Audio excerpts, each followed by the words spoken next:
Hello, everyone. If you can hear me. Hi, Daniel.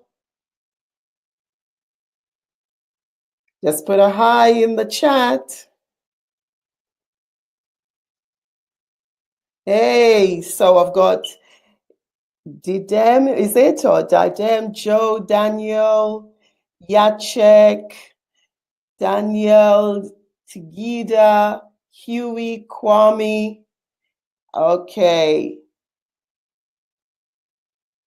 Sunil, Leslie, Damola. Hi, Damola. Alicia Vaughan, Jerome Anderson, Marcus. Let me just get Kwame on, guys. Just give me a second.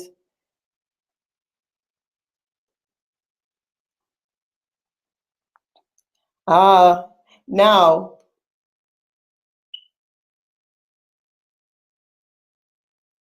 Okay, Kwame.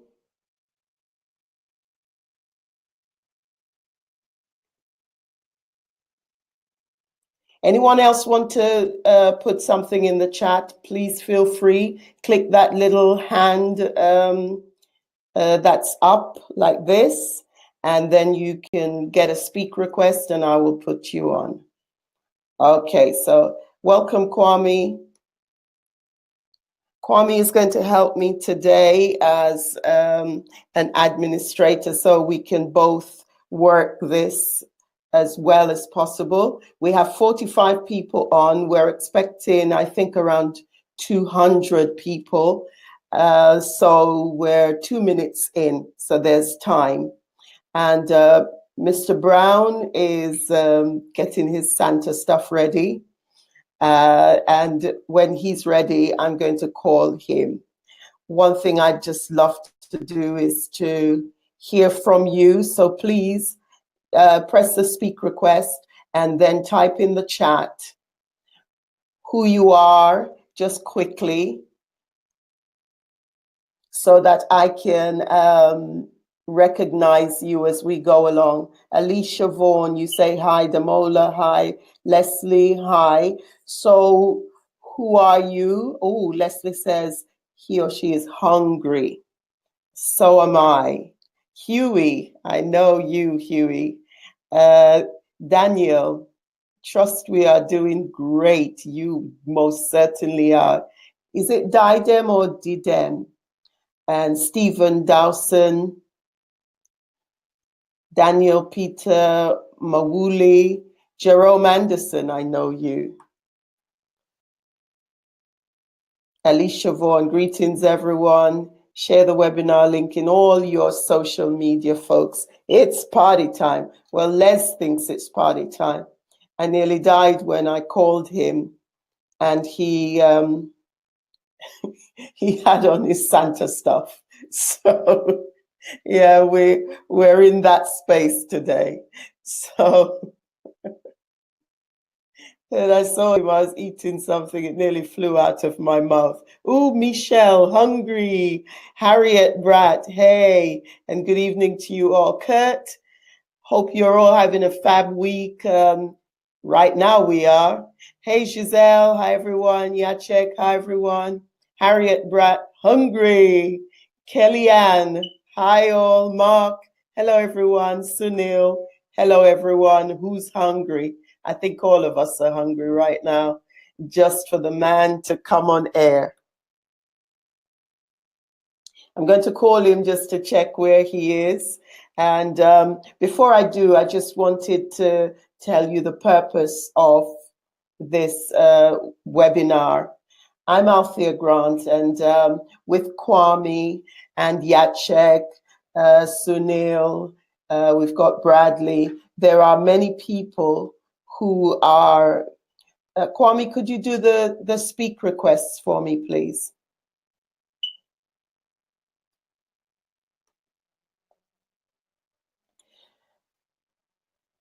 Yeah, there are many people who are helping me in the background.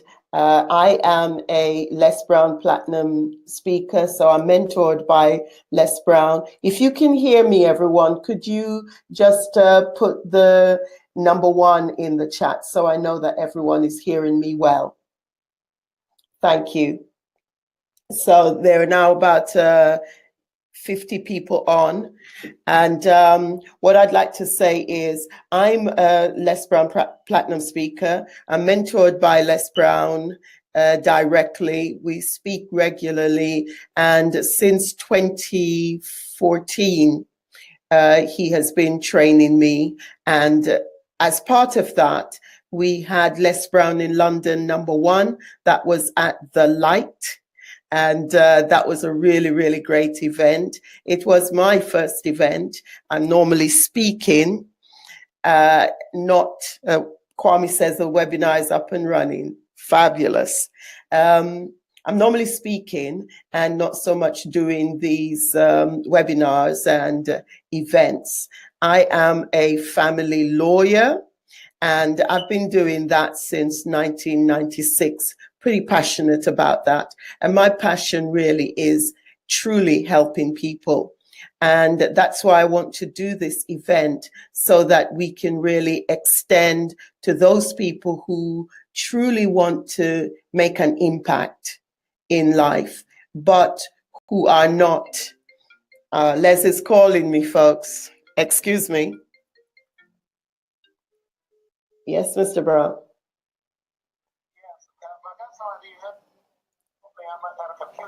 Okay. Okay, I shall send you the link again. Yes.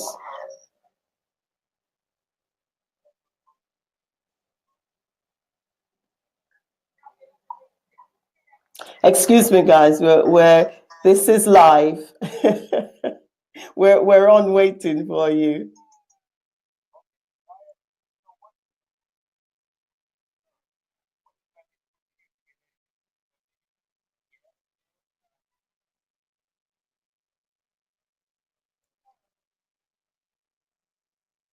Yes, you confirm, and you should be on. Okay, everyone. So we're just about having Mr. Brown on. Les Brown has joined the room. Okay. Okay, everyone, are you ready? Oh my gosh, put some hearts and everything into the chat.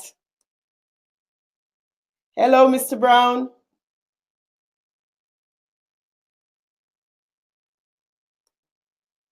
Hello. I tell you, anything live is always difficult, but we are here. Kwame?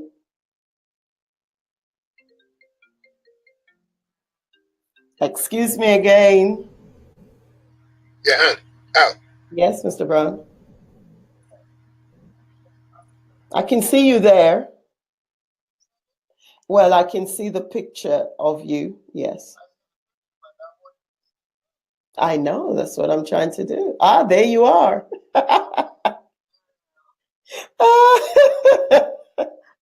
I'm going to get off this phone. So, hello, everyone, and welcome to Les Brown in London webinar. And Mr. Brown, I can't hear you. I can't hear you. Just a moment.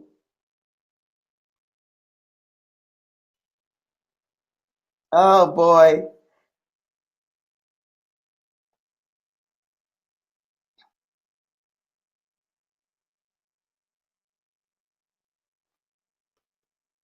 Okay. I can't hear you as yet.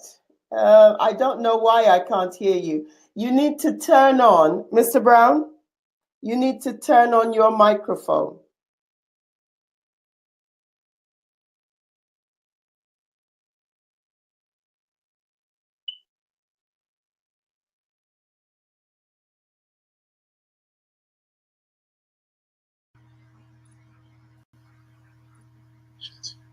Okay. So these two buttons. Yes. No, can you all hear me now? Hello? Is the microphone turned on? Well, this says turn microphone. Yeah. When it says turn microphone. So I think it's say hello. Hello, can you hear me? And what happened to the picture here? Okay, all right. So can you hear me now? Okay. Yeah.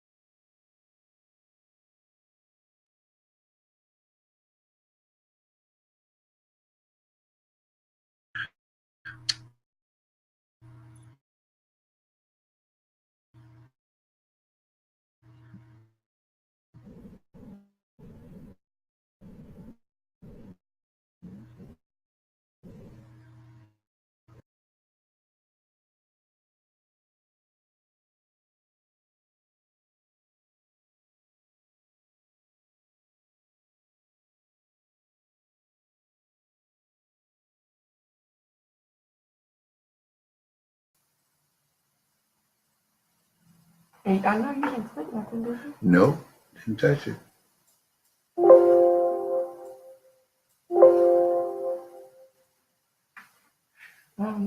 Tell her we'll come out and. Hello? Hello? Oh, Okay. no, we heard that. We heard that. What happened?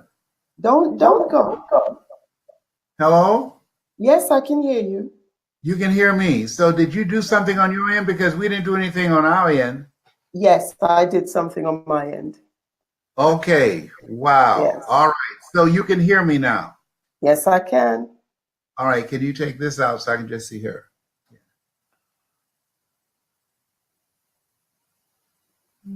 Okay. Yes. So You we're can still ready. hear. Yes. Yes. Okay. Excellent. All right. So I still can't get used to this. I can't get used to it. It is my pleasure to amuse you. Thank you very kindly. Yes. So would you like to ask me some questions? But I want to say, ho, ho, ho, ho. Hello, how are you? Sunil says you still have greatness within. Oh, thank you very kindly. Kwame says drum roll. Yes. Yes. All right. So I think they're having a greater time in the chat room. Damola says yes. Yes. Someone's cheering. Leslie says, love you, Les. All right. And they're getting excited. Look, I've been working out. Look at that muscle. Oh my God. Let the record show. Let the record show. I got muscles. You got muscles. Is his son with him? He might help him out. No, he's been helped, Osiris. Don't worry, he's good. Raquel sent you a string of hearts. That must be for the muscles. Oh, Joe is clapping. Yachek says Les is great. Harriet Bratt says, brilliant. Welcome, Mr. Claus. That is great. All right.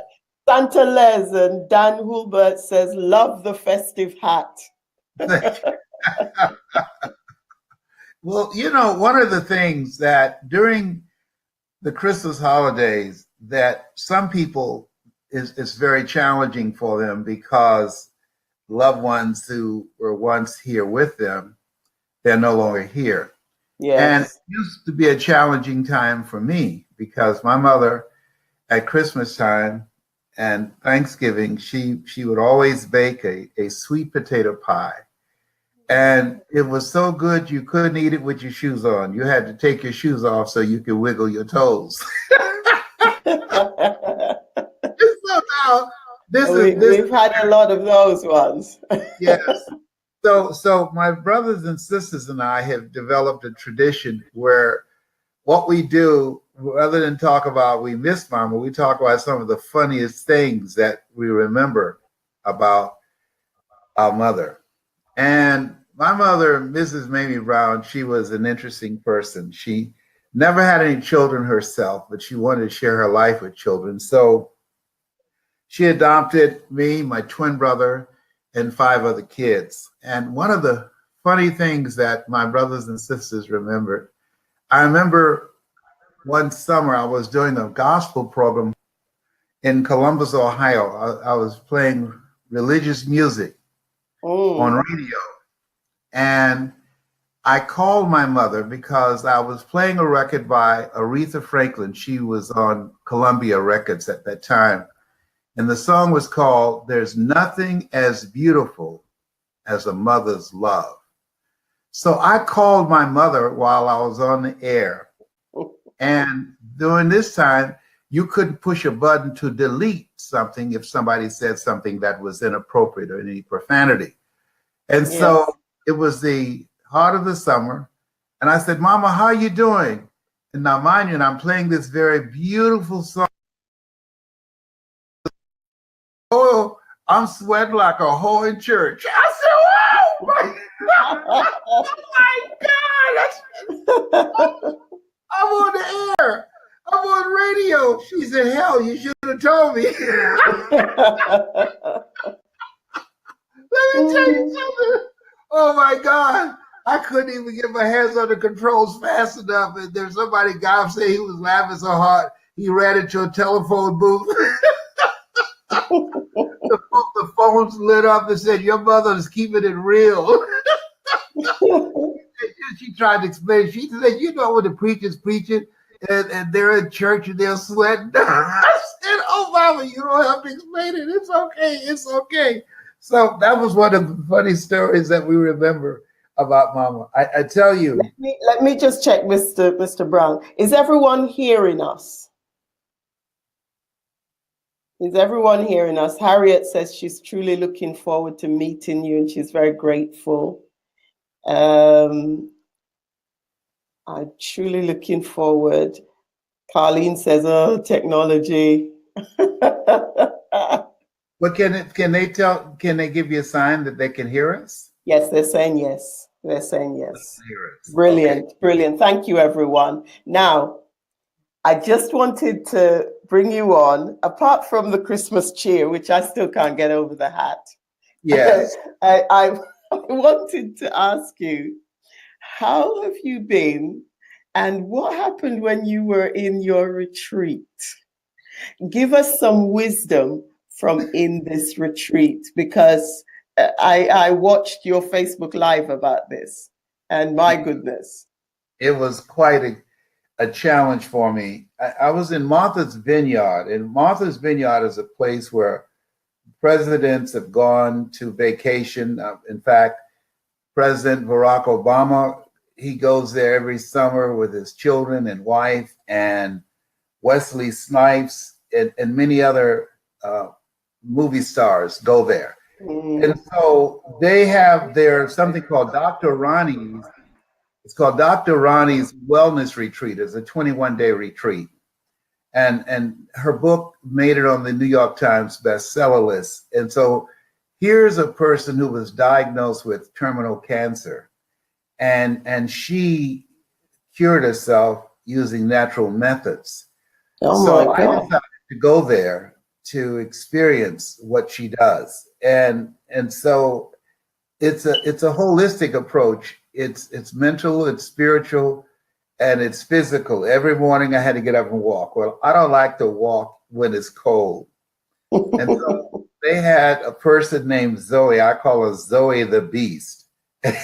So they had to, first of all, I said, I would like to walk with you, but my voice is how I make money. And if I'm exposed to too much cold air, I would get hoarse, and I don't have any warm clothes with me. So she said, oh, no problem. I'm looking at your size. My husband wears the same size you do. I'll bring you some warm clothes tomorrow. I said, oh my God, because I had hid all my warm clothes under the bed because I didn't want to go walking in the cold. And sure enough, she showed up with her husband's clothes. I said, oh my God, and waited for me to get dressed. So I went walking in the cold. But the other thing is that every day they had organic vegetables. There's a process called starving cancer, and I'm a 21-year cancer conqueror, as you know. And so they blend your food every day. So I had to drink my vegetables every Oh, wow. day. And so not my salmon. I love salmon. And so it was strictly vegetarian.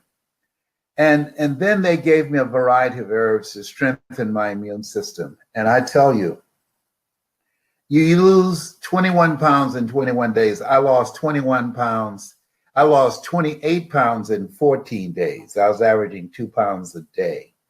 But I like the fact that I became physically fit, that I used to do on stage 142 push-ups nonstop before the audience. I would ask the question, what is your strategy for being here?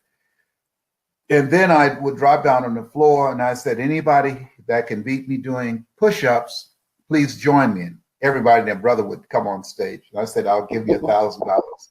And only one time I was in London that somebody came up to 100. It was a lady. She was from Brazil, that 100. I did 142. I still paid her because all the guys had dropped out. And so when they inject me with this medication to keep the cancer from metastasizing, it metastasized to 7 areas of my body, that it took all my strength. It takes all your strength. And the doctor said, I saw you do 140 push-ups on stage. He said, I can assure you, you won't be able to do maybe 2 or 3 because of what we're going to do to you. And I just could not believe that. Sure enough, he said, a week from now, he said, you will not be able to do what you've once done. But he said, it's keeping the cancer in check, what we're injecting you with. Well, sure enough, 2 weeks later, I got down on the floor. I was doing them up until, I think, the 16th day. And I couldn't do 2. And one of my mentees named Ed Blunt called me. I was on the floor and I was crying. He said, what's wrong? I said, man, I can only do 2 push-ups. He said, only 2 push-ups? I said, yes. He said, I remember when you could do 142. I said, I know. He said, that's why you're upset? I said, yes. That's why you're crying? I said, yes. He said, can you still speak? I said, yes. He said, can you still change lives? I said, yes. He said, do people still pay you for that? I said, yes. He said, anybody calling you to pay you to do push-ups? I said, no. He said, get your hand off the floor and shut the hell up. I said, if you were here now, I will sucker butt you and knock you out. Oh my God. You hurt my feelings. So I got up off the floor and I just let it go. Oh my God. But I'm coming back. I'm coming back. I guess by the time I get to London, I'll be in better shape though. But it has been an experience. My goal is to get cancer out of my life once and for all. And first of all, I'm glad to still be here. And I really have an affinity for London. When I was there, I had such great energy from such positive people that I've met. And so I'm excited about coming back. I probably, coming to London, I'm going to Turkey. Oh, has that been confirmed? Well, I hope to hear from them today. I have 17 international speaking engagements, and I've only accepted 2, London and Turkey. I probably will not travel anymore internationally.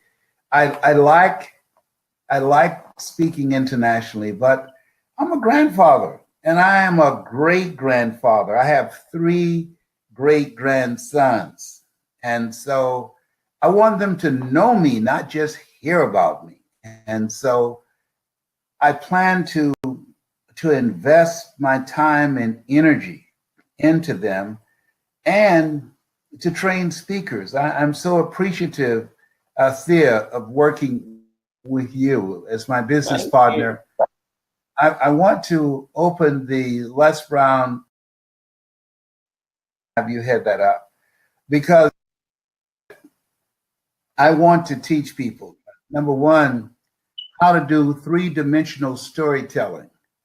To me, speaking is not just about giving people a warm feeling or feeling of enthusiasm, but it's about how to strategically use your story to transform people's lives individually and collectively.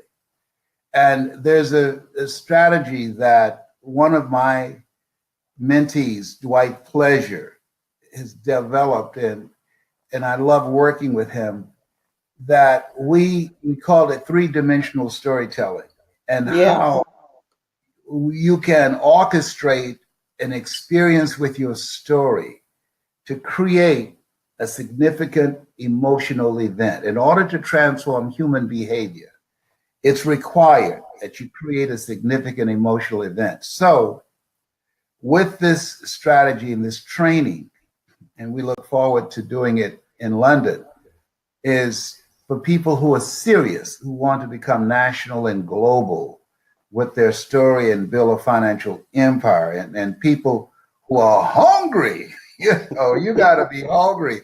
But when I came out during the time that I got started in 1980, there was nobody of color doing this. And I didn't do it for 14 years because I don't have a college education and I had no corporate experience, and I just couldn't see how I could develop the level of credibility that companies like AT&T, Procter & Gamble, McDonald's Corporation, General Electric, IBM would hire me to come in and train them to do something I've never done. I just couldn't see how that would be possible. And my mentor, Mike Williams, I think it's very important for you to have someone in your life who can see what you can't see. In fact, I encourage all of you on this call to get his book. You can get it on Amazon. It's called The Road to Your Best Stuff. The Road to Your Best Stuff by Mike Williams. And he was a person that I loved to hear him speak, and I would follow him around. I encourage people. Somebody asked me the other day, how do you select a mentor? And I said, you want to select someone who is doing what it is you want to do at the level that you want to do it, that the standard that they have reached and the level of impact that they've made. And I followed him around because I was one of his groupies. I loved to hear him speak. I loved his style. I loved his content. I loved his passion. And I saw him one day and I said, couldn't you teach me how to do what you do? And he said, yes. And then when he told me the price, I said, man, I can't afford that. And he said, you can't afford not to do it. Okay. He said, don't ask yourself how much would it cost. He said, ask yourself, how much will it cost you if you don't do it? And let me share with this. Thea, had I not done it, it had cost me millions of dollars. From that time to this time, because I was willing to, as he said, put your money where your mouth is. My fee immediately went to $25,000 an hour US. Now, US, I charged $70,000 an hour US. And when I speak internationally, I charge $250,000 US. Wow. And so, had I not done that, the $5 million US that I earned for doing a talk show, the Les Brown Show in 1992, I'd have missed out on that. I produced 6 specials for public television, which earned me millions of dollars. And I remember speaking for Novartis Pharmaceutical, and in 1 month, I earned over $600,000 training doctors, teaching them how to communicate with their patients to get them to take their hypertension medication. Wow. that I would have missed out on in transforming millions of lives around the globe. I mean, he is. But let me ask you, after all these years of being a speaker and becoming an icon doing it, do you still think that you have any more mountains to conquer? Yes, absolutely. Are you serious? Yes. Listen, when first of all, I was just saying, and there will always be something to conquer. Let me give you an example. As you know, my youngest son, who's 33, Mm. he can't hear my voice. He's bipolar. And I've been able to transform millions of people's lives around the world. Mm-hmm. But my son, who's bipolar, who feels that marijuana is all that he needs to control his mental illness, it's humbling that he can't hear.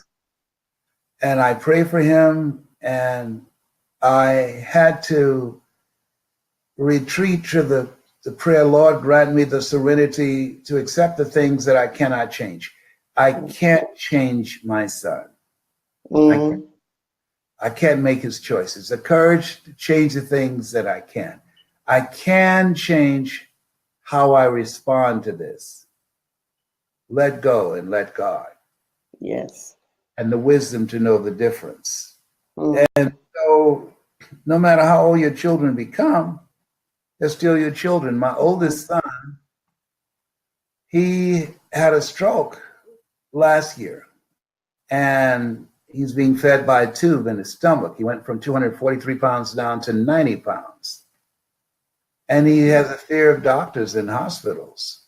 And so even though he's being fed through tubes in his stomach, a tube in his stomach, I have not been able to convince him to allow himself to be hospitalized.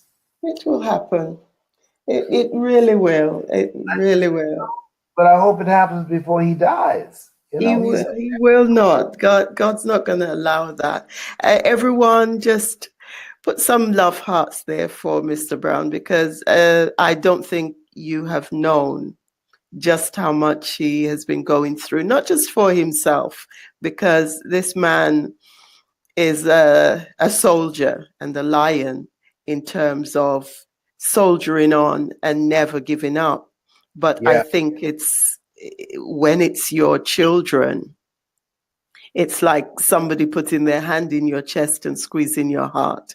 And I know it's terrible for him. It's been a blow below the belt. And you call me a lion, but I'm a crying lion. And I cry more lion you ever know. I'm okay. I've been praying so hard to God, I'm sure God cracked up and say, "Is it you again?" You know what? Keeping the lives busy. I've been calling on Jesus, Yahweh, Allah, Melchizedek. I've been chanting Nomi Yoho Rege Kyo.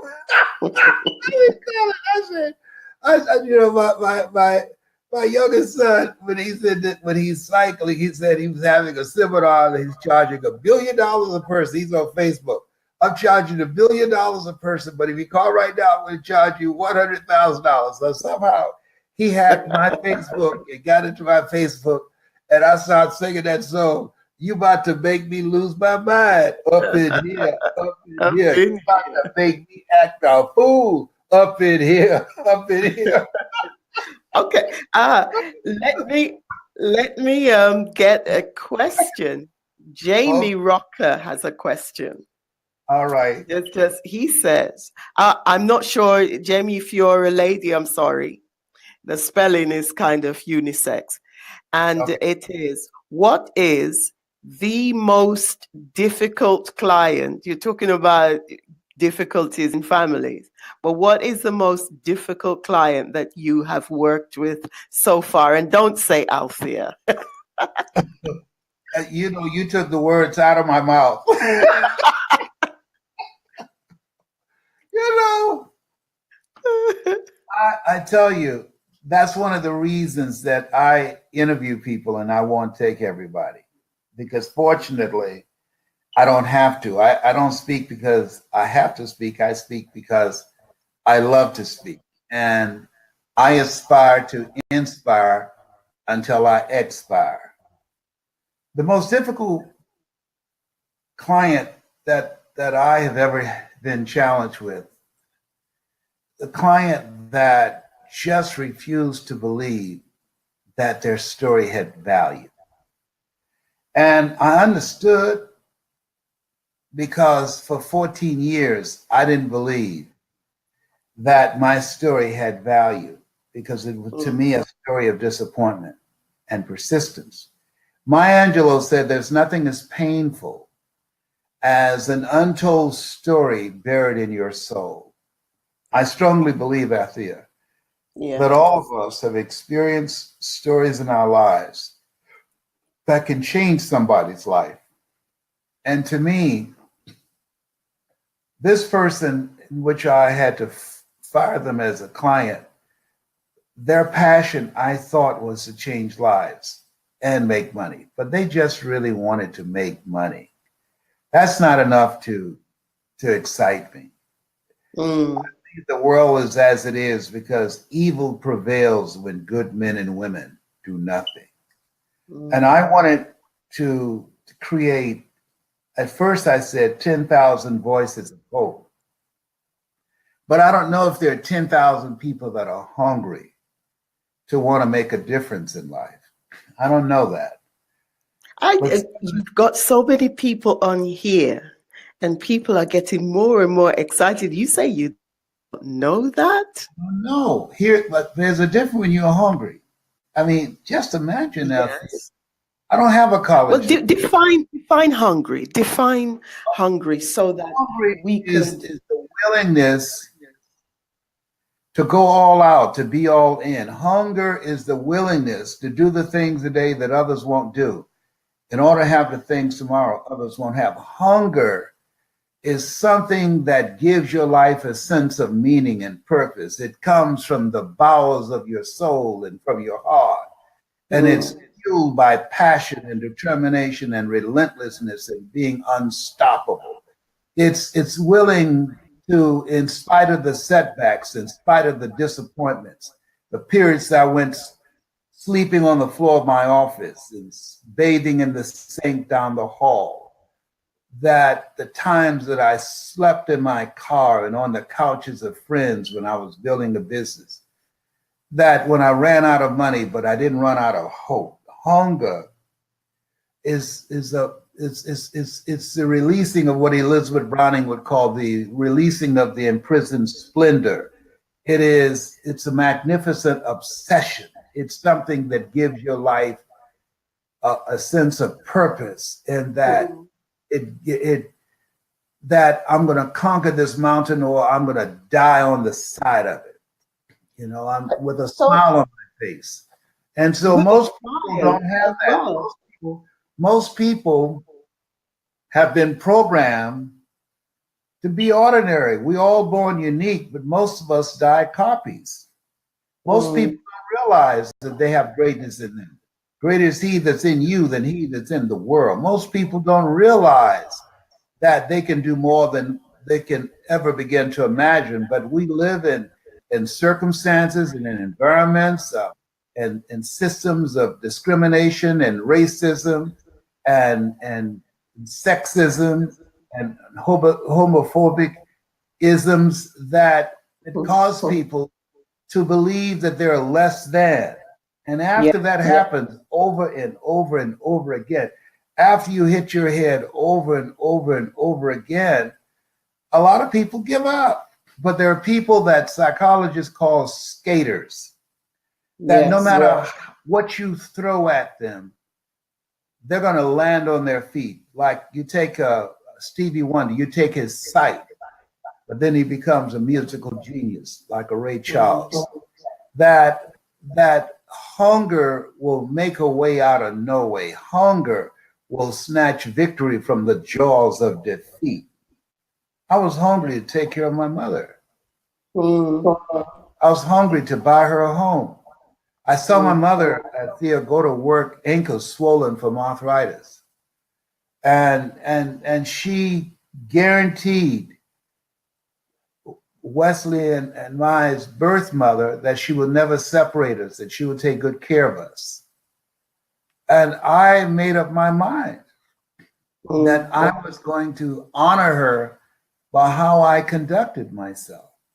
Yes. And I was determined to take care of her. And I did that. And it was not something that was considered possible. Yes. But I was hungry. I felt, I used to walk around these big, beautiful mansions that she cleaned and said, Mama, what is it, Leslie? I become a man, I'm gonna buy you something beautiful just like this. And she said, you don't have to do that. I said, I know. And you didn't have to adopt us either. And you did. Yes. And so my mother was a no matter what person. She made it happen no matter what. I don't talk about it much on stage, but my mother went to jail for us. She went to jail. She sold moonshine and homebrew and wrote numbers when she could no longer work. And she was arrested.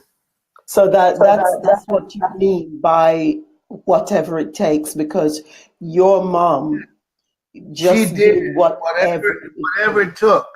She made it happen. She would get up as it's raining outside. She Arthur's bothering. I said, Mama, who's Arthur? She said, don't worry, you live long enough, you'll find out. And she was talking about arthritis. Now I know. I went to a church and I have arthritis in my right hip.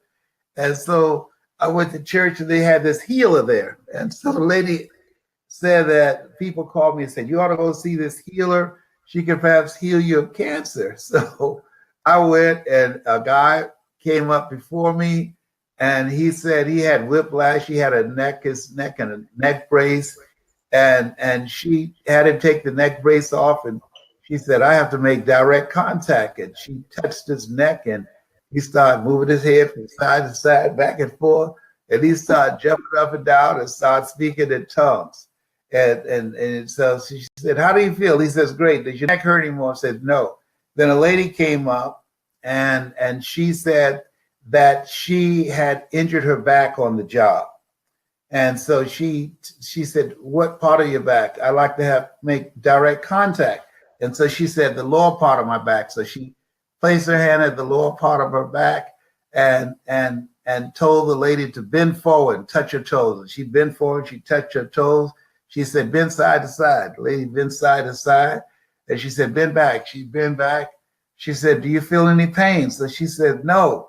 And the lady started crying and she said, thank you, Jesus. So somebody saw me in the line, so they asked me to come up. They had me to come up next. And so she said, what's your problem? So I said, well, if you could just put your hand on my head, that will go through my whole body.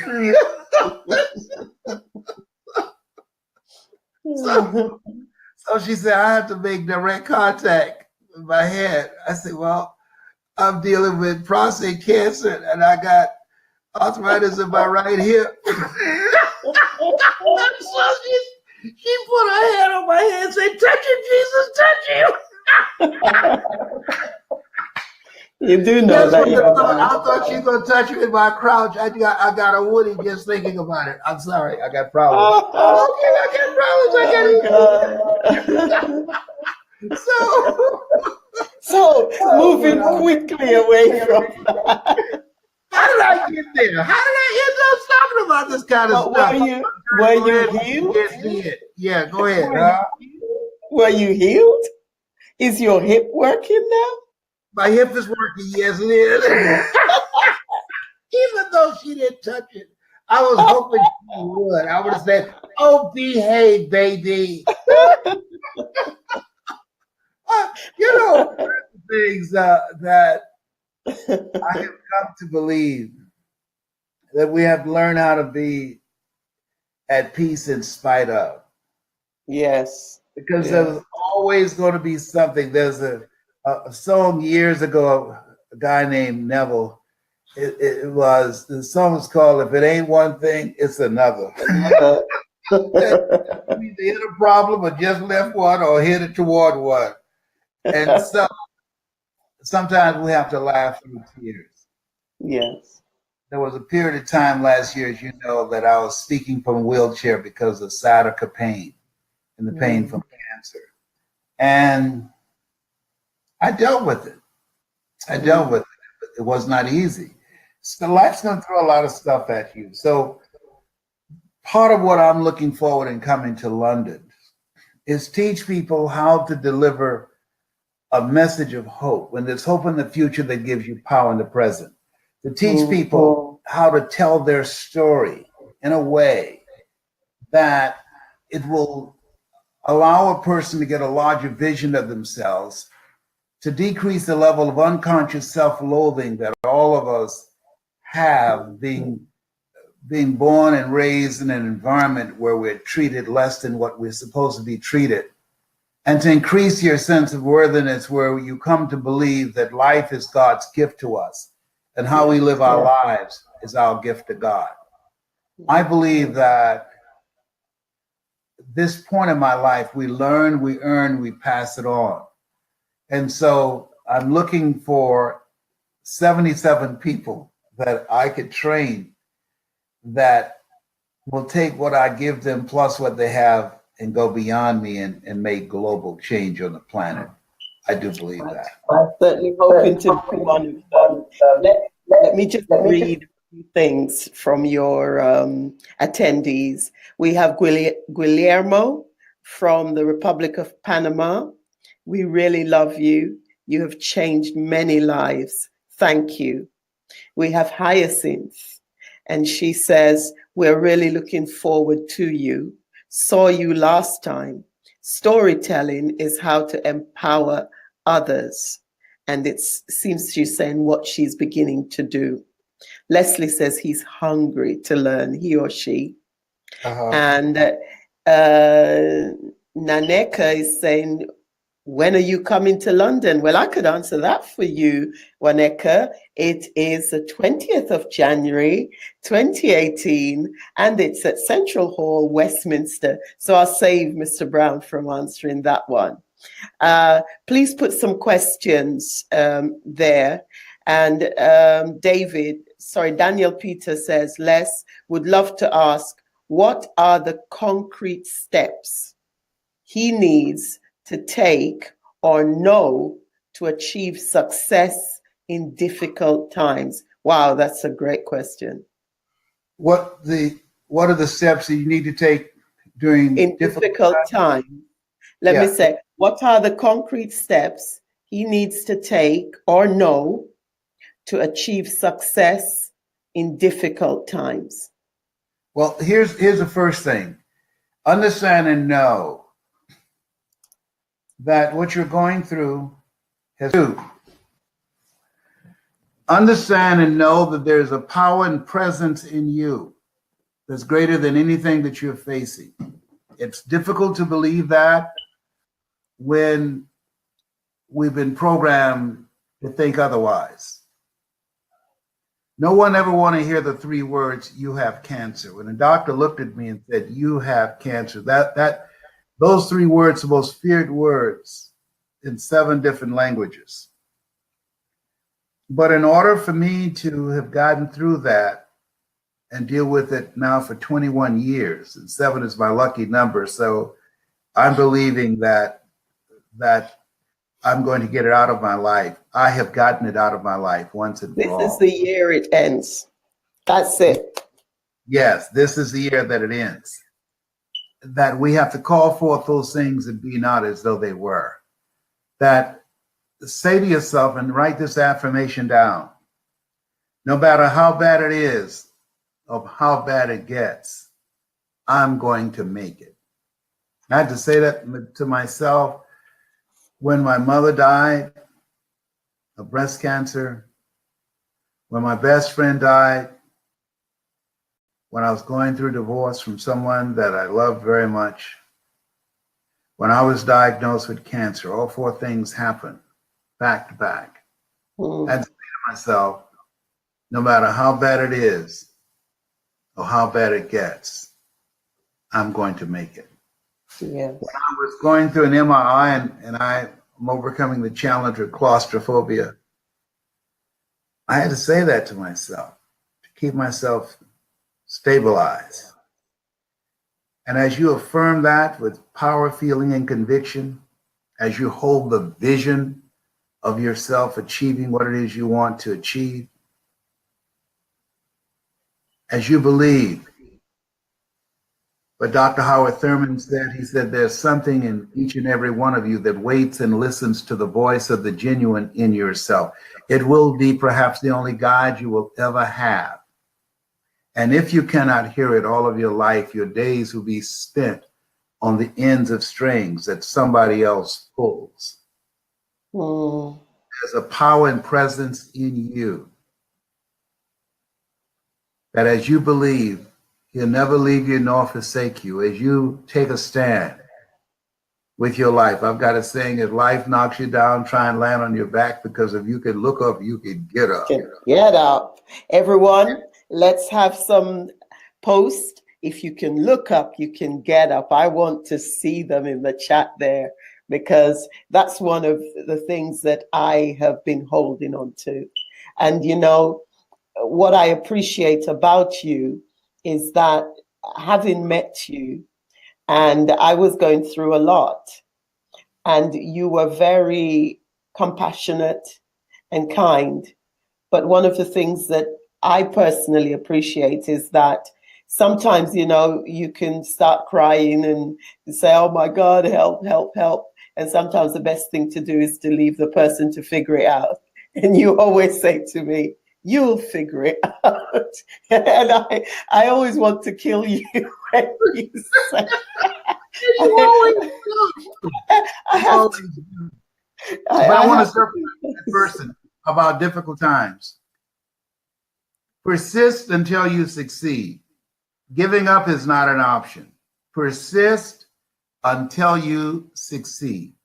Just keep coming back again and again and again. And I can tell you, based upon my own experience, that life will yield to you, that doors will open you did not see, that people will come out of the woodworks if you maintain your commitment. My favorite book says, commit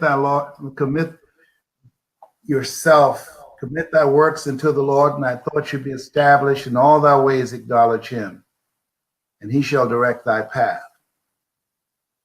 When you commit yourself, yes, and you know that your steps are ordered by God, you'll be directed.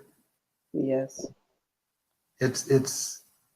It's something that words can't describe. I've been in situations where I had no idea. In fact, everybody that's on this call, if you go online and put in Les Brown speaking in the Georgia Dome, Les Brown speaking in the Georgia Dome, and the speech is called It's Not Over Till I Win. I visualized myself speaking in a stadium for years. And that appearance is the manifestation of that vision that I held. I put on my goal, my dream chart, I put a picture of me speaking in a stadium. I had a picture of a stadium, and I had a picture of me, and I cut it up and put it on my board and my treasure board, and it happened. And there's so many other things.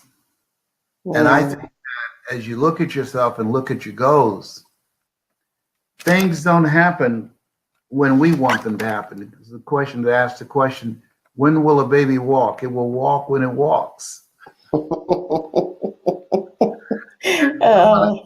Talk when it talks. Some talk sooner than others. When will your dream happen? It will happen when it happens. And be all right with that. Yes, yes. Let me read you something. It's from Jimmy Z, if you're from England, and Z, if you're from across the pond. He says, hi, Les. I'm Jimmy Ziegler. I just wanted to let you know just how much you inspire me to be the very best Ziegler that I can be. You and your family are in my prayers. Thank you. I don't So know I if would he's in think that relationship Zig to Zig Ziglar, Ziglar. But Zig yes. Ziglar was a great mentor of mine. Zig Ziglar, Dr. Norman Vincent Peale. Zig, if you give enough people what they want, they will give you what you want. Dr. Norman Vincent Peale, you have something special. Don't allow negative thoughts to stop you. Jim Rohn, when the end comes for you, let it find you conquering a new mountain, not sliding down an old one. Winston Churchill, the truth is incontrovertible. Malice may attack it, ignorance may deride it, but at the end, there it is. I love great orators. In fact, I'm going to see that movie called The Darkest Hour. Winston Churchill was a bad boy. Let the record show. Yes, yes. Okay, thank you, Jimmy Ziegler. Marcus, I'm not going to read the question, but I'm going to say to you that I'm also a lawyer. You're studying to be a lawyer, and I went through hell and back, including having, I think, 2 operations for fibroids before I could pass my finals to become a solicitor. So I'm standing with you. I've already asked one of my team to reach out to you, but as Mr. Brown said, you do whatever it takes, whatever it takes. You know, it's been a struggle. My heart is with you as a fellow legal person, but I just want to say to you, bad credit, unsure how you're going to build your finance, don't worry about that. It will build itself in due time. So I just wanted to, he says he couldn't afford a ticket. So I've spoken to one of my team member who's going to reach out to him. Let me see now. First of all, let me pause right there. It's not that he can't afford a ticket. People say that. There's a friend of mine named Angie, and she said, never let money be an excuse for not doing something that can change your life. If we said to that same person, for the price of the ticket, we can get you a McDonald's franchise. Can you come up with the money in 24 hours? That person will come up with the money in 24 hours. Why? Because they believe that it would be worth it to make that investment for McDonald's because they believe they can make a profit and get the money back. The only reason a person will say they don't have the money, there's never a shortage of money, it's just a shortage of thinking. Because if you give a person something that they believe in, they'll get the money. And I can tell you, one of the best things that Mike Williams said to me when I said I couldn't afford his services, he said, if you can't afford it, then you can afford not to do it. He said, don't ask yourself what it will cost. Ask yourself, what will it cost you if you didn't do it? If I did not do it, it would have cost me over $65 million. If I did not do it, it would have cost me $280,000 that I made in Salt Lake City, Utah. The first time that I earned over $200,000 in an hour and a half. If I did not do it, it would cost me over $100,000 that I made for the first time when I spoke in the Georgia Dome. If I did not do it, Seminar of the Century with T. Harv Eckert, if you go online, Seminar of the Century with T. Harv Eckert, Les Brown, it would have cost me over $410,000. Money is never a reason for people to stop. It's just that they don't feel committed to themselves. They don't believe that their life is worth it and that they're willing to do whatever it takes to get the money. We buy what we want and we beg for what we need. Next question, please. Well, we'll help. We'll help as much as we can. Anita says, what advice would you give someone starting out independently as an entrepreneur who is carrying lack and disappointment as a strong subscript in their life? Well, first of all, choose not to carry like disappointment. That there's a quote I love that says, in life, you will always be faced with a series of God-ordained opportunities, brilliantly disguised as problems and challenges. So look at your life today. As you look forward, look at this day, the present, and decide who you're going to be when you think about your goals and dreams. You don't get in life what you want, you get in life what you are. So what kind of person must you become? What radical change must you make in your attitude and your behavior? What are the habits that you need to drop? Warren Buffett said habits are too light to be felt until they're too heavy to be broken. As you look at yourself, wealth is a state of mind. It's not about how much money you have. It has been said that opportunity knocks on every door. I submit to you that there's another way of looking at it, that opportunity stands by silently, waiting for us to recognize it.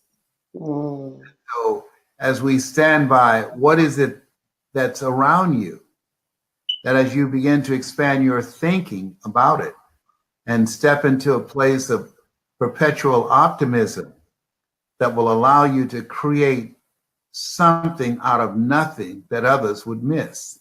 Yes. Many times, like myself, I was suffering for 14 years from possibility blindness. I just could not see myself doing what I'm doing now, living the life that I'm living now. I've spoken in over 51 countries around the world, and somebody else paid for it. Flying first class, staying in 5-star hotels. Who'd have thought? Me, born in an abandoned building on a floor with a twin brother? Me, being adopted? Me, if my birth parents came here now, I've never seen either one of their faces? Me, being labeled educable, mentally retarded, put back from the 5th grade into the 4th grade, failing again in the 8th grade? Me, raised in a society where that people who look like me were treated less than cattle? Me, raised in the United States in a system of oppression and discrimination that was designed and is designed to destroy my sense of self?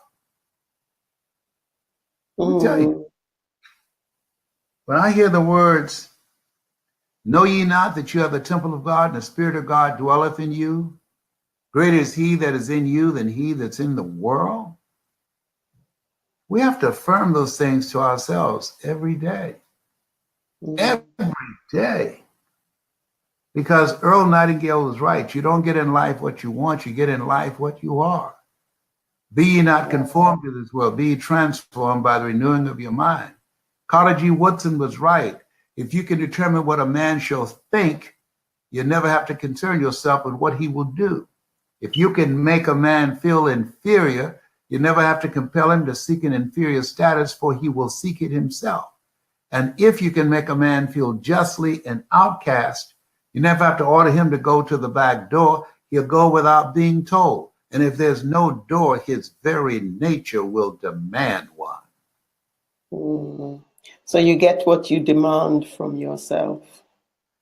You got to work on yourself. You got that we have to, seek ye first the kingdom of God and his righteousness, and all these things will be added unto you. When they asked Jesus, where should the kingdom of God to come? He said, the kingdom of God cometh not by observation. They shall say it's neither lo there, lo here. Behold, the kingdom of God is in you. There cannot be a kingdom without a king. The answer is in you. Yes. Yes. Doing what they're doing now, exposing ourselves to positive messages, reading 30 to 40 pages of something positive every day, getting on YouTube and don't watch things that entertain you, but things that empower you. I do that every day. I'm listening for things every day. I've even listened to myself because I've some hits. Beautiful. Yes, I mean, when, here I am pleading with my son, please, son, you I can't do this. I'm not a doctor. You're not a doctor. You know, I know you have faith, but Jesus, he walked the water, but he went out in there in the water in a boat. Use what's here. Yes. And it's humbling that I have not been able to convince him to get Not medical. yet. Not yet. Not yet. Absolutely. Not yet. I thank you for the coaching. Absolutely. Not yet. And so I'm not saying it's easy. It's possible. You've got to decide whatever goal and dream that you have, that it's necessary. It's a non-negotiable. And that is you. George Bernard Shaw said the people who make in his life look around for the circumstances that they want. And if they can't find them, they create them. And it's hard. Yes. Hard. Yes. But you can do hard. If you do what is easy, your life will be hard. But if you do what is hard, your life will be easy. And it's worth it. It is, most definitely. This bringing this event forward is hard. You know? Yes, but okay, let me see something here. Lastly, I found you by chance on YouTube. Maybe it was God's way of staying anonymous. The YouTube clip was called Transition. I worked and was called Transition ever since the first meeting. I have been in a constant state of change and transforming into a better person. Things have changed for me. That is great. That's from Keith. And Michelle says, even the most exquisite Les Brown needs filling up from time to time. You got that right, Michelle. And my question is, who does Les turn to in difficult times? Because every trainer needs a trainer. Well, I can tell you, I turn to none other than Althea. Mike Williams, my mentor, he's got the book called The Road to Your Best Stuff. And my son, Patrick, and my daughter, Ona Brown, she's coming with me. Ona and Patrick, you can go online and put in Ona, O-N-A, OnaBrown.com. She looks like me without a beard, okay? So those two, and between them and Althea and Mike Williams and Ona and Patrick, I'm good. they slap you around and get me together. Say, get yourself together. All of us have moments in the Garden of Gethsemane that we need people in our lives to tell us things that we need to hear. Not what we want to hear, what we need to hear, because sometimes life can knock you senseless and you can't even think right. It's real. Yes. Let me ask you. I look good for 72. Looky here. More than. I ran out of mascara. I'm like, all this will be gone when I come there. I got to go. You've got time. Yeah, I got time. Yes. You got time to dye them all individually. We've got just over a month, under a month. Okay, so I saw a question from Jimmy Ziegler, which I thought was interesting. He says he's writing a book and he was asking you your definition of love. Now, that's a long one. My definition of love. Love to me is how you live your life. The best definition I can pull from is from my favorite book, God is Love, and he who dwelleth in love dwelleth in God, and God in them. And to me, it's a verb. It's the how you live your life. A life of contribution, a life of compassion, a life of giving, a life of volunteering, a life of wanting to build a legacy, a life of spreading hope, and there's hope in the future that gives you power in the present. Yeah. Yes. Love to me is a commitment that you make with your life to leave the world in better shape than how you found it. Yes. I don't think you can get better than that, Jimmy. Love is the commitment you make to your life to leave the world better than you found it. And if you want more of this, I'm going to just jump back into one of the purposes why we are here. And it's that on the 21st of January, we're going to be at Central Hall, Westminster. Oh, look at that. And he's ready. So those guns are going to be in London. So if you have not as yet got your ticket, I have actually arranged at Mr. Brown's insistence to give you the most massive reduction in tickets. And we're going to open it's a special link just for you here. And I will open the Eventbrite page for you to go and book your tickets. Don't. May I interrupt you for a moment? Yes, sir. 7 is my lucky number. I'm one of 7 children. My birthday is February the 17th. Joshua marched around the walls of Jericho 7 times. Naaman dipped himself in the river Jordan 7 times. Did I tell you 7 is my lucky number? I'd like to work with 70 people. I like to do a seminar with 70 people. Work that out. I'm coming in like 5 days ahead of time, a week ahead of time, that are serious about their professional speaking and teach them how to build a multi-million-dollar global business and how to tell their story, to create a master keynote. And those 70 people that you do this with, when they write their book, I write the foreword for it. Those 70 people that sign up for this, I will create a set of products with them, and the value of that is borrowed credibility. Those 70 people, I do a video endorsement of them because of the training I provide for them that's going to be very intense with my daughter and I. And we will record a video they can send to speakers bureaus and to corporations to show they have my stamp of approval to people that I've already spoken for that will accelerate their growth and development. I've never done this before, but I think that would be very helpful. People, that's a whole different other group. So anyone who wants this, what I would suggest is... What do you think of that? I think it's great. And you know that I'm one of the first 70, never to be denied. I know you want to get it there. First. I'm there first. I've got some of my team members and volunteers who will be rushing you as you get off the plane. They'll be ready. So anyone else who wants this, do give us a link. Kwame is on here, Yachek, myself, we're all on Facebook. And of course, you can contact us via the web page and via Eventbrite, where you can go and get your deeply discounted ticket. We know Mr. Brown's love of 7. So the gold ticket is just £77 with the reduction that he insisted on. And the elite one is now way less than half price. You don't want to reduce that. When I just offered, you don't want to reduce that. That has a lot of value. The more they pay, the more they pay attention. Exactly.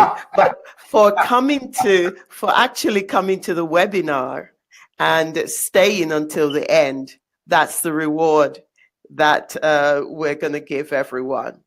Leslie says he's invested. I'd like to also give them, the people that are on, I have a video called How to Tell Your Story.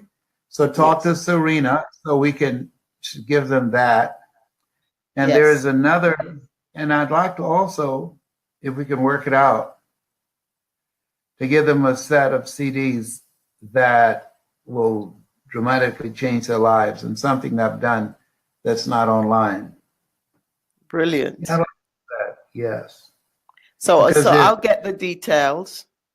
All of you that are online, please go to lesbrowninlondon.com. That will take you to Eventbrite, and you can email me. Or you can go to our website, which is altheagrant.com, and you can also email me from there. Okay, so make sure that we know who is online right now, and I'll make sure that this happens. Yes, so you heard it here. As Mr. Brown says, let the record show. Let me just get back to one of the questions. We've got a gentleman called Romeo. He says, hi, Les. My grandmother from the village in Jamaica introduced you to me at 16, and you have been the biggest contributor to all that I have achieved. You met my sister in Jamaica a few weeks ago, and she spoke to you about me. Thank you for the influence you have had in my life. Looking forward to seeing you in January. And Janet says, just a quote, some people create their own storms and then get mad when it rains. I've done that in the past. I like that. I like that. Well, back to the young man in Jamaica. My birth mother, they said, met this guy from New Kingston, and he fixed her some curry chicken, and she got pregnant. Yeah, that's Jamaicans.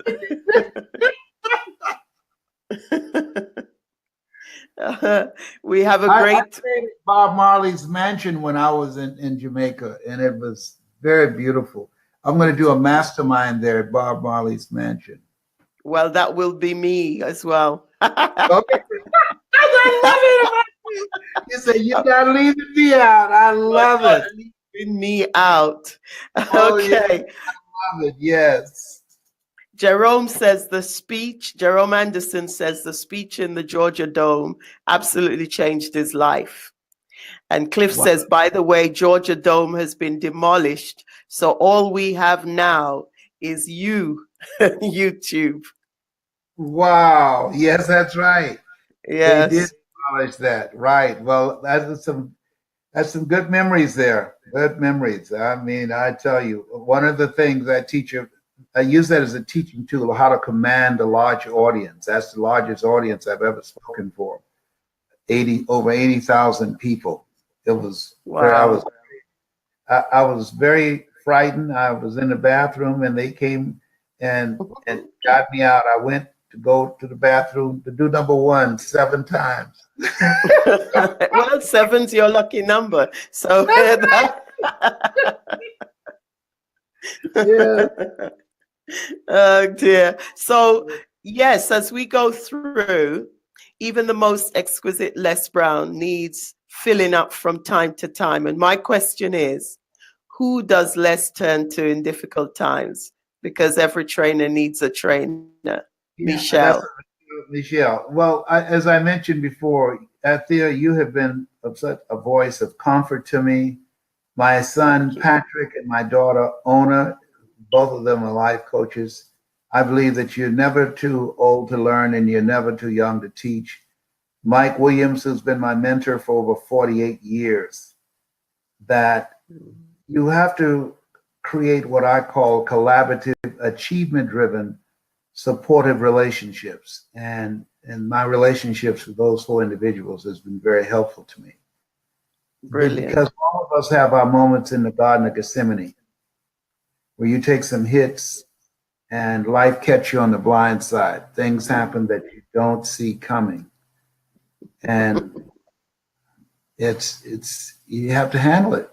You know, don't ask, why did this have to happen to me? Why not you? Who would you suggest? It's called life. You have to suck it up and move on. Thank you. May I just make one correction? There's a quote by Mother Teresa. She said, Lord, I know you know how much I can bear. I just wish you didn't have so much confidence in me.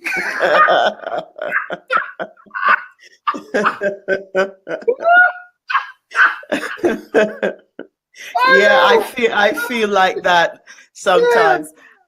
Here's your check. With the definition of love, he says, I have heard, the definition of love he's heard is, I have heard is unconditioned will of doing and wishing the best to others. That's a beautiful thing. Yeah, Marcus says he loved this podcast and thank you for your wisdom. And yes, Harriet, it is the 20th, not the 21st. I'm just getting a little bit old. Michelle is giving a lot of advice. Michelle, I think you should contact us and maybe get a bit closer. She wants to be your next Althea. She doesn't know how much trouble that is. Poor thing. Yeah, well, you go, you go. Peter Estevez, he says he's ready and will attend the 70 people program with Les. I live in Texas, and he'll fly to London. Oh, that's Cosmin, yes, we're ready for you, Peter. Just link me up. Oh my goodness, good job I'm sitting down, says Janet. So we have almost everyone in the chat now. If everyone were to sign up, and are ready, we are going to really make this. It's going to be a special event anyway because Mr. Brown is coming. But I just want to say to you that we also have, Mr. Brown, Raymond Aaron, and you're going to be doing 2 events with him in America next year, later on in the year. He is like a cat on hot bricks. He is so excited to be sharing the stage with you. And he's a master of branding and the chicken soup books and property and so many. He does the 10-10-10 book program. What about Mr. Positive? He's got to come. Yes, sir. Rondell Positive. Rondell from Jamaica. He's a bad boy. We shared the stage together. He is a bad boy. And Shamir, and Shamir, of course, yes, Marie. and Marie, who was fired from a company, top salesperson, only female there. They wanted to cut our commission, saying she's making too much money. They fired her because she refused to do that. A single mother of 4 children. And she came back 2 years later and bought the company. She's going to bought the company. Yes, she's a bad woman. Let the record show. And let the record show that from this side of the water, I'm going to be speaking as well as to how we get to on the shoestring of the shoestring budget to bring forward an event like this. I'm not special. I have a support of somebody who he believes in me when I don't believe in myself, although it's very tough on me. So if you're going to Mr. Brown for an easy ride, it's not going to happen. It's a tough ride, One of the other persons. A speech called "Better Must Come." That's a speech I'm going to give. But I'm just sharing some stuff here. Better must come. You know my story better than I do, and you say it better than I do. So I'm leaving that to you, and I'm going to show why better must come, because I believe in better must come. That's why this event is going to be on. One other thing, we have a gentleman from England, and he's a Romani gypsy born into poverty, and is now a multi 250 millionaire businessman.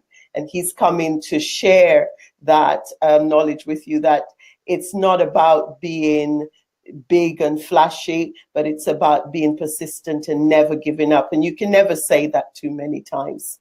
I'm just trying to look to see. Right, so repeat again, it's the 20th of January. I'm now going to put the link for the tickets in here, and anyone who I know everyone, most of you have some tickets anyway. Oh my goodness, James Owusu. Oh, I love James. Hi, James. Thank you for coming. Yes. Keith says, I'm not a rich man, only in love. Raquel says, thank you for your generosity in being here today. And Harriet Bratt says, what is your top piece of advice for a character building day? Keep moving. Don't look to the right or to the left.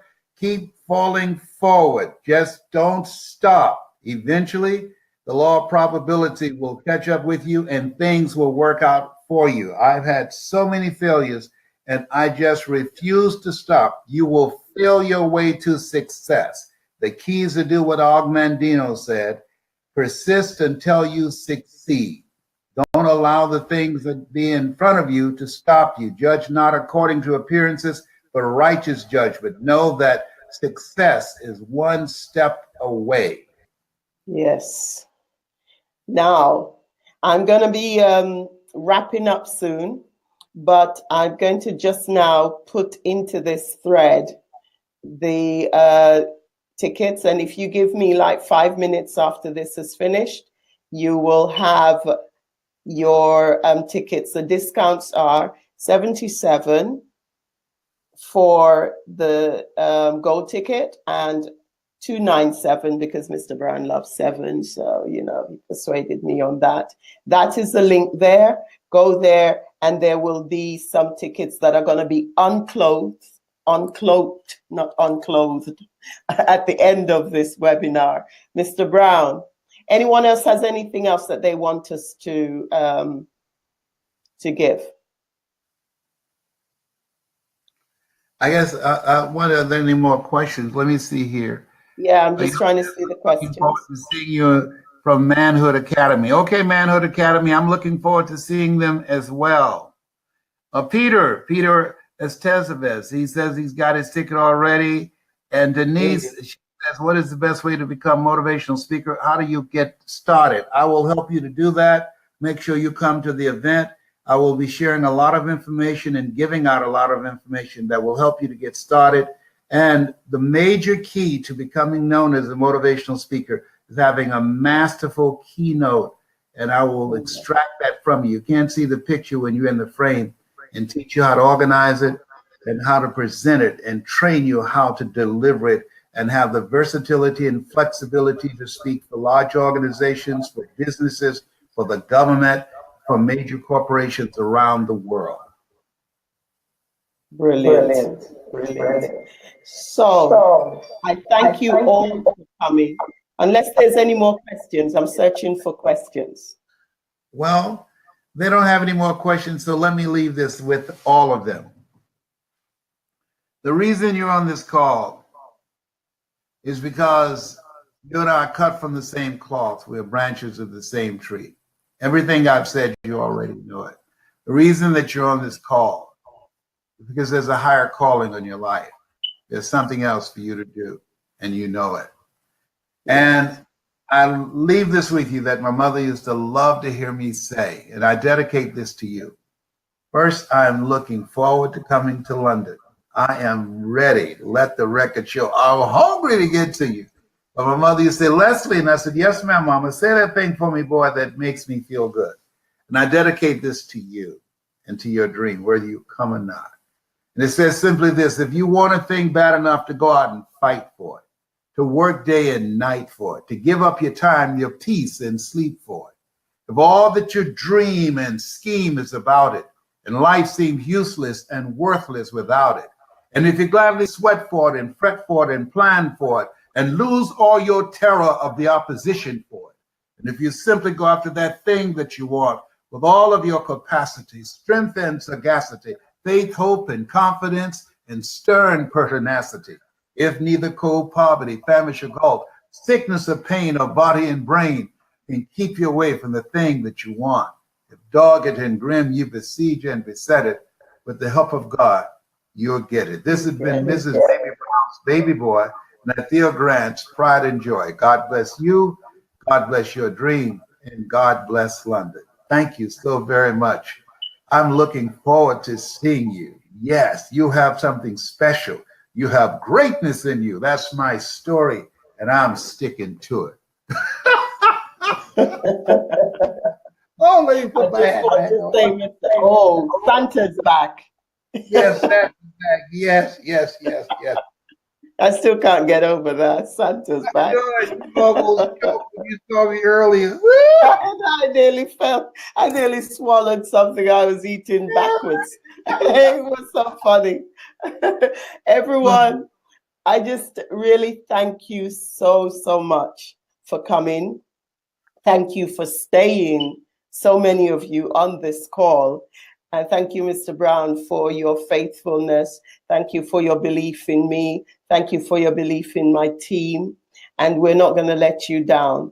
I really am so grateful that in South Africa, I think it was in 2014, when I was on stage making a joke that I was your warm-up woman, you had actually come into the building and you heard me.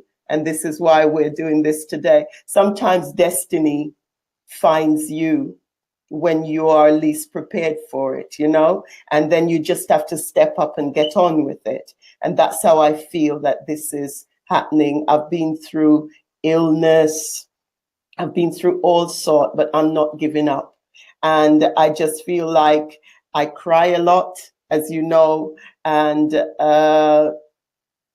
I just believe that this was ordained.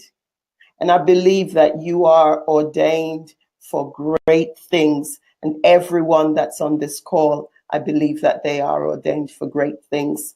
And so if you are one of the 70 and you want to be one of the 70, please make sure that you get in touch, because when he comes over, I will be arranging a special session. And we're going to be talking about that later. So thank you all. Thank you, Kwame. Thank you, Jacek, Patrick, Janet, Bradley, so many who have been helping me through all of this. And thank you to Mr. Brown. We'll be praying for your children. We'll be praying for you. And I know in my heart that they will be fine. I received that. Thank you so much. I appreciate you. Love you. Thank you. And thank all of you for being on the call. I hope that I've said something that would have a value to you. I look forward to seeing you. I am going to be in good shape. And trust me on this. You come in that room, I'm going to turn you out. You're going to leave there speaking in unknown tongues. Shabale, Toyota, Toyota, Toyota.